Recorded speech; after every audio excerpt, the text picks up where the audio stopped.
దేశవ్యాప్తంగా వైకుంఠ ఏకాదశి శోభ. భద్రాచలంలో ఉత్తర ద్వార దర్శనం. హాజరైన మంత్రి తుమ్మల, ఎమ్మెల్యేలు.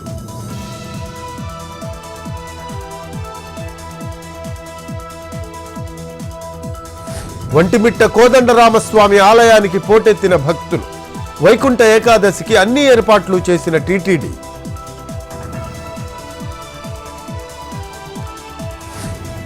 నేడు అన్ని జిల్లాల కలెక్టర్లతో సీఎం రేవంత్ సమావేశం. రైతు భరోసా, రేషన్ కార్డులు, ఇంద్రమ్మ ఇళ్లపై దిశానిర్దేశం. సమావేశంలో పాల్గొనున్న మంత్రులు.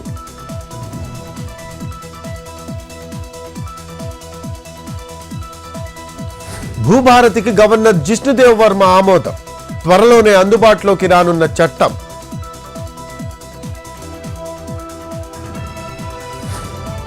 ఏపీలో కొనసాగుతున్న పింఛన్ల వెరిఫికేషన్.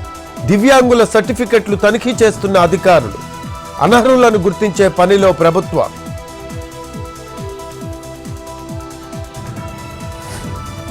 మధ్యప్రదేశ్లోని భోపాల్ సెంట్రల్ జైల్లో చైనా డ్రోన్ చక్కర్లు. హైరిస్క్ సెల్ వెలుపల గుర్తించిన సెక్యూరిటీ గార్డ్.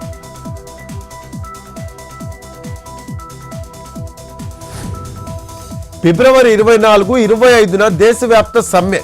కేంద్రానికి బ్యాంక్ ఉద్యోగుల హెచ్చరిక. ఖాళీలు భర్తీ చేసి తమ సమస్యలు పరిష్కరించాలని డిమాండ్.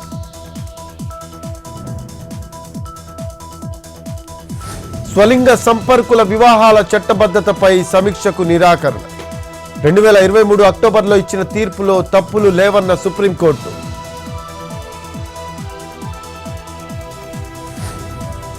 రేపటి నుంచి బాలరాముడి ప్రతిష్టాపన వార్షికోత్సవాలు. ఈ నెల 13 వరకు సాగనున్న వేడుకలు. భక్తులకు ఆహ్వానం పలికిన అయోధ్య.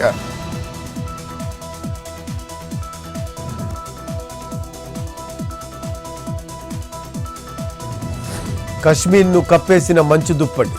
-10 డిగ్రీలకు పడిపోయిన ఉష్ణోగ్రతలు. టెలిగ్రామ్ నుంచి అమెరికా ప్రభుత్వానికి యూజర్ల డేటా. గతేడాది 9 రిక్వెస్టులతో 2253 మంది సమాచారం సేకరణ.